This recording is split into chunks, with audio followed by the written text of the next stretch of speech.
আজি এ প্রভাতে রবির কর, কেমনে পশিল প্রাণের ওপর, কেমনে পশিল গুহার আধারে প্রবাদ পাখির গান। ওরে না জানি কেন রে এতদিন পরে জাগিয়া উঠিল প্রাণ। সুপ্রিয় শিক্ষার্থীবৃন্দ, গুরুদয়াল সরকারি কলেজের রাষ্ট্রবিজ্ঞান বিভাগের আজকের এই অনলাইন ভিত্তিক ক্লাসে রাষ্ট্রবিজ্ঞানের বিভাগীয় প্রধান হিসেবে তোমাদের সকলকে স্বাগত জানাচ্ছি।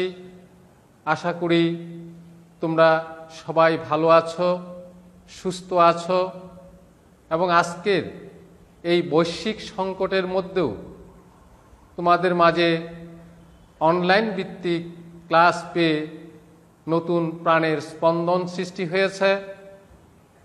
তোমরা জাগ্রত হয়েছ, তোমরা জাগ্রত থাকো, স্পন্দন নিয়ে তোমাদের আগামী দিনগুলো সুন্দরভাবে সুস্থভাবে তোমরা অতিবাহিত করো, এই প্রত্যাশা রেখে আমরা আজকের ক্লাস শুরু করতে যাচ্ছি। আজকে যে বিষয়টি নিয়ে আমরা কথা বলবো সে বিষয়টির শিরোনাম হচ্ছে পাশ্চাত্যের রাষ্ট্রচিন্তা, এবং আজকে যে সুনির্দিষ্ট টপিকটা নিয়ে আমরা কথা বলবো অর্থাৎ আলোচ্য সূচিটা হচ্ছে প্রাচীন গ্রিক রাষ্ট্রচিন্তাবিদ দার্শনিক মহামতি অ্যারিস্টটল। আমরা জানি পৃথিবীতে বিভিন্ন সময়ে বিভিন্ন সভ্যতার বিকাশ ঘটেছে। যেমন গ্রিক সভ্যতার কথা আমরা বলি, মিশরীয় সভ্যতার কথা আমরা জানি, বেবিলনীয় সভ্যতার কথা আমরা জানি, রোমান সভ্যতার কথা জানি। তবে এ যাবৎকাল পৃথিবীতে যত সভ্যতারই বিকাশ ঘটুক না কেন,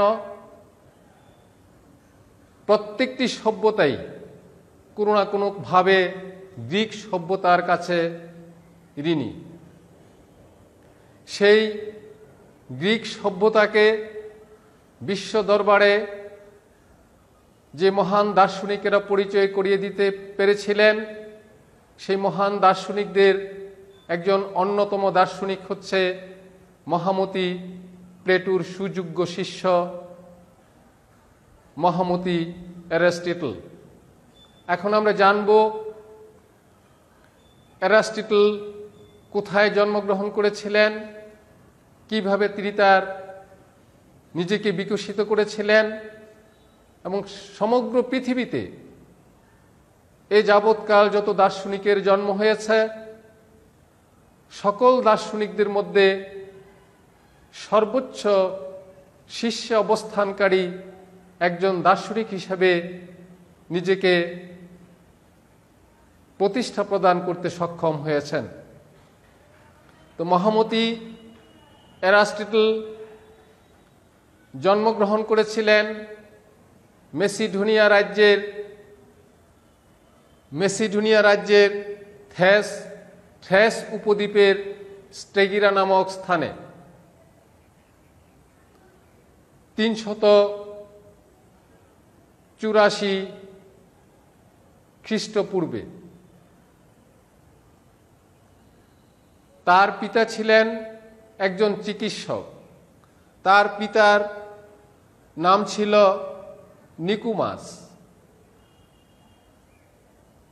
তৎকালীন সময়ে তার পিতা মেসিডোনিয়া রাজ্যের যে শাসক এমিনথাসের গৃহ চিকিৎসক ছিলেন। চিকিৎসক হিসাবে তার যথেষ্ট খ্যাতি ছিল। সঙ্গত কারণেই পিতামাতার ইচ্ছে ছিল বড় হয়ে অ্যারিস্টটল পিতার মতো একজন বিখ্যাত চিকিৎসক হিসাবে নিজেকে গড়ে তুলবেন। কিন্তু ভাগ্য তাকে ভিন্ন দিকে ধাবিত করেছে।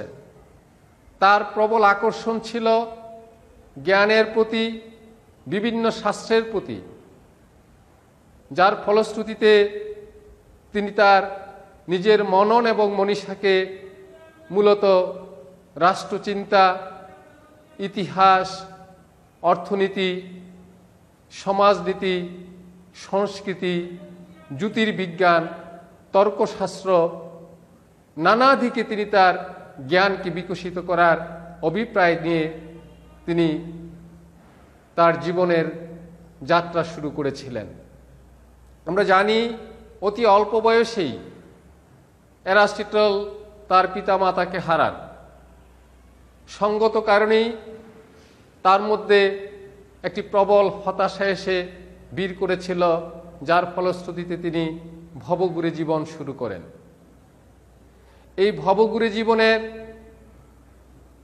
কোনো এক লগ্নে যখন তার বয়স 18 বছর, তখন তিনি অ্যাথেন্স নগরীতে আসেন এবং এখানে এসে তার পরিচয় হয় মহামতি প্লেটুর সাথে।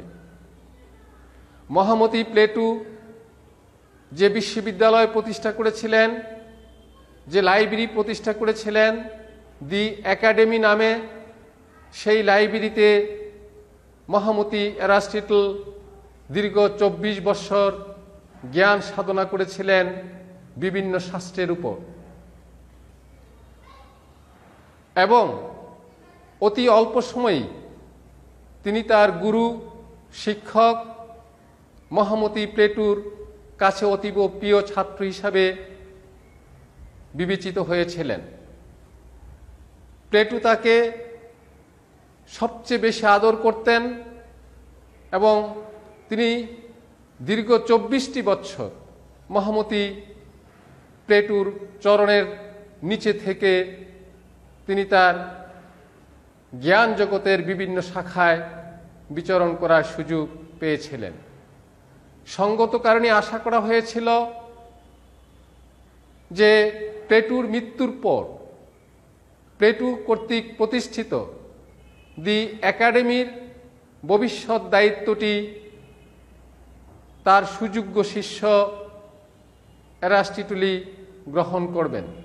কিন্তু দুঃখজনক হলেও সত্য, মহামতি প্লেটুর মৃত্যুর পর তার সুযোগ্য শিষ্য মহান অ্যারিস্টটলের কাছে দ্য একাডেমির দায়িত্বটি ন্যস্ত না করে প্লেটুর ভাইপো সুসিম্পাস সে দায়িত্বটি গ্রহণ করেন। এই ঘটনাটি অ্যারিস্টটলকে সাংঘাতিকভাবে আহত করেছিল, মর্মাহত করেছিল, পীড়া দিয়েছিল, যার ফলে তিনি দ্য একাডেমি ত্যাগ করে আবার বিভিন্ন জায়গায় ভবঘুরের মতো উদ্ভ্রান্তের মতো ঘুরতে থাকেন। ঘুরতে ঘুরতে তিনি অ্যাটার্নিস নামক যে রাজ্যটা ছিল, সে অ্যাটার্নিসের রাজা বা স্বৈরশাসক হারমিয়াসের সাথে তার পরিচয় হয় এবং হারমিয়াস তাকে তার ব্যক্তিগত চিকিৎসক হিসাবে নিয়োজিত করেন। হারমিয়াসের মৃত্যুর পর তিনি অ্যাটার্নিস রাজ্য ত্যাগ করেন এবং অ্যাটার্নিস ত্যাগের সময় হারমিয়াসের ভাগ্নি তার প্রতি অনুরক্ত হয়ে পড়াতে হারমিয়াসের ভাগ্নি সাথে তার বিয়ে হয় এবং তাকে নিয়েই তিনি চলে আসেন এবং তিনি চলে আসার কিছুদিনের মধ্যেই তৎকালীন মেসিডোনিয়ার রাজা ফিলিপের পুত্র Alexander the Great, Alexander the গ্রেটের গৃহশিক্ষক হিসাবে মহামতি অ্যারিস্টটল নিয়োগ লাভ করেন এবং অ্যারিস্টটলের ছাত্র আলেকজান্ডার তাকে যথেষ্ট শ্রদ্ধা এবং ভক্তি করতেন। তো ফিলিপের মৃত্যুর পর তার সুযোগ্য সন্তান আলেকজান্ডার নানামুখী পরামর্শ গ্রহণ করতেন মহামতি এরাস্টিটলের কাছ থেকে। যেহেতু তিনি রাজদরবারে থাকার সুযোগ পেয়েছিলেন দীর্ঘদিন, সেখানে তিনি রাষ্ট্র পরিচালনা সংক্রান্ত, রাষ্ট্রের বিভিন্ন বিষয়াবলী সংক্রান্ত, রাষ্ট্রের শাসনতান্ত্রিক কাঠামো সংক্রান্ত, রাষ্ট্রের সরকার কাঠামো সম্পর্কিত বিষয়ে, রাষ্ট্রের সংবিধান প্রণয়ন সংক্রান্ত বিষয়ে নানামুখী অভিজ্ঞতা তিনি অর্জন করতে সক্ষম হয়েছিলেন। এবং আলেকজান্ডার যখন এশিয়া সফরে যান, তখন তিনি মেসিডোনিয়া ত্যাগ করেন এবং পুনরায় তিনি অ্যাথেন্সে ফিরে আসেন। অ্যাথেন্সে ফিরে এসে তার সুযোগ্য শিক্ষক গুরু মহামতি প্লেটোর অনুকরণেই তিনি একটি জ্ঞানপীঠ কিংবা লাইব্রেরি কিংবা বিদ্যালয় প্রতিষ্ঠা করেছিলেন। সেই প্রতিষ্ঠানটির নাম, সেই লাইব্রেরিটির নাম ছিল লাইসিয়াম। এবং এই লাইসিয়ামেই তিনি দীর্ঘদিন অবস্থান করেছিলেন এবং গ্রিক সহ বিভিন্ন অঞ্চল থেকে এই লাইসিয়ামে এসে অনেক ছাত্ররা তাদের গবেষণা কর্ম পরিচালনা করেছিলেন। মূলত এরাস্টিটল প্রণীত লাইসিয়ামটি ছিল একটি গবেষণালব্ধ প্রতিষ্ঠান। পরবর্তীতে আমরা দেখি মেসিডোনিয়ার রাজা আলেকজান্ডারের মৃত্যুর পর মেসিডোনিয়ার বিরুদ্ধে ব্যাপক বিদ্রোহ সংগঠিত হয়। এই অবস্থায় যেহেতু এরাস্টিটল ছিলেন আলেকজান্ডারের খুবই কাছের মানুষ, খুবই প্রিয় মানুষ, খুবই বিশ্বস্ত মানুষ, সেই বিদায় এরাস্টিটল ভেবেছিলেন এই বিদ্রোহের ঢেউ হয়তো এরাস্টিটলের উপর এসেও লাগতে পারে। এবং তাৎক্ষণিকভাবে তিনি চিন্তা করেছিলেন যে এই অবস্থায় মহান সক্রেটিসের যেই পরিণতি বরণ করতে হয়েছিল, হয়তোবা আমাকেও ঠিক অনুরূপ পরিণতি বহন করতে হবে। কারণ এরই মধ্যে এরাস্টিটলের বিরুদ্ধে অভিযোগ উত্থাপন করা হয়েছিল তিনি ধর্মে বিশ্বাস করেন না, অর্থাৎ তিনি নাস্তিক্যবাদের আওতাভুক্ত একজন ব্যক্তিত্ব। সুতরাং তার বিরুদ্ধেও বিদ্রোহ হবে এবং তার বিচার করা হবে। এই ভয় থেকে মহামতি এরাস্টিটল কি করলেন? অ্যাথেন্স ত্যাগ করলেন। অ্যাথেন্স ত্যাগ করে তিনি তার মাতৃভূমি, যেখানে যে এলাকায় তার মায়ের জন্ম হয়েছিল, তিনি তার মাতৃভূমিতে চলে আসেন এবং একটি বছর অতিবাহিত হতে না হতেই খ্রিস্টপূর্ব 322 অব্দে তিনি মৃত্যুবরণ করেন। এখন আমরা দেখব মহামতি অ্যারিস্টটল তার চিন্তার জগৎকে বিকশিত করার ক্ষেত্রে কোন ধরনের পদ্ধতিকে তিনি অবলম্বন করেছিলেন। আমরা জানি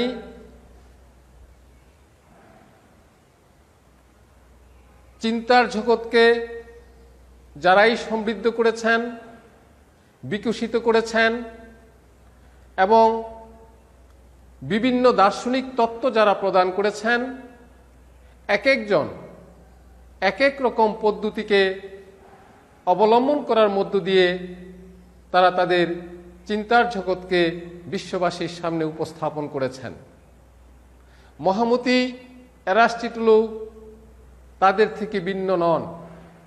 আমরা জানি তার গুরু, তার শিক্ষক মহামতি প্লেটো তার চিন্তার জগৎকে প্রসারিত করার জন্য তিনি যে পদ্ধতি অবলম্বন করেছিলেন সেই পদ্ধতিটি ছিল কাল্পনিক পদ্ধতি, অর্থাৎ তিনি কল্পনার রথে বিচরণ করেই তিনি তার সামগ্রিক চিন্তার জগৎকে সাজিয়েছিলেন। কিন্তু তার সুযোগ্য শিষ্য মহামতি অ্যারিস্টটল তার গুরুকে এই ক্ষেত্রে অনুসরণ করেননি। তিনি তার বিপরীত চিন্তা করেছেন, অর্থাৎ অ্যারিস্টটল রাষ্ট্রচিন্তার জগৎকে বা তার সামগ্রিক দার্শনিক ভাবনাকে বিকশিত করার জন্য যে পদ্ধতিটি অবলম্বন করেছিলেন সেই পদ্ধতিটি হচ্ছে আরোহ পদ্ধতি, কিংবা সেটাকে আমরা আরোহাত্মক পদ্ধতিও বলে থাকি। তাহলে আরোহাত্মক পদ্ধতি বলতে আমরা কি বুঝি, এই বিষয়টি আমরা দেখব। যে আরোহাত্মক পদ্ধতি বলতে আমরা বুঝি যে বাস্তবতার উপর ভিত্তি করে, বাস্তব অবস্থাকে পর্যবেক্ষণ করে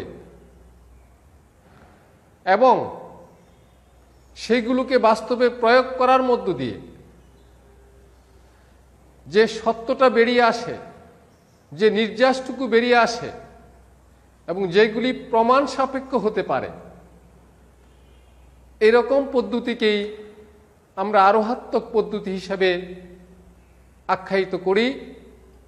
আমরা লক্ষ্য করেছি তিনি রাষ্ট্রকে নিয়ে, রাষ্ট্রচিন্তার জগৎকে প্রসারিত করতে গিয়ে এবং অন্যান্য শাস্ত্র সম্পর্কেও তিনি যে মতাদর্শগুলো রেখে গেছেন, যে বক্তব্যগুলো রেখে গেছেন, সেই বক্তব্যগুলোর মধ্যে আমরা দেখেছি তিনি কোনো কিছুকেই পরীক্ষা নিরীক্ষা ছাড়া, পর্যবেক্ষণ ছাড়া, বিশ্লেষণ ছাড়া, এমনকি তুলনা ছাড়া তিনি সেই কোনো বিষয় সম্পর্কে কোনো চূড়ান্ত সিদ্ধান্ত প্রদান করেননি। যেমন তিনি তার লাইসিয়ামে 158টি সংবিধান সংগ্রহ করেছিলেন। সেই সংবিধানগুলোর উপর ব্যাপক পড়াশোনা করেছিলেন। ব্যাপক পড়াশোনার মধ্য দিয়ে তিনি সংবিধানের একটি ছোট্ট সংজ্ঞা আমাদের জন্য রেখে গেছেন। যেমন সংবিধানের সংজ্ঞা প্রদান করতে গিয়ে তিনি বলেছেন, the way of life the state has chosen for itself, অর্থাৎ রাষ্ট্র কর্তৃক পছন্দকৃত জীবন বিধানই হচ্ছে সংবিধান।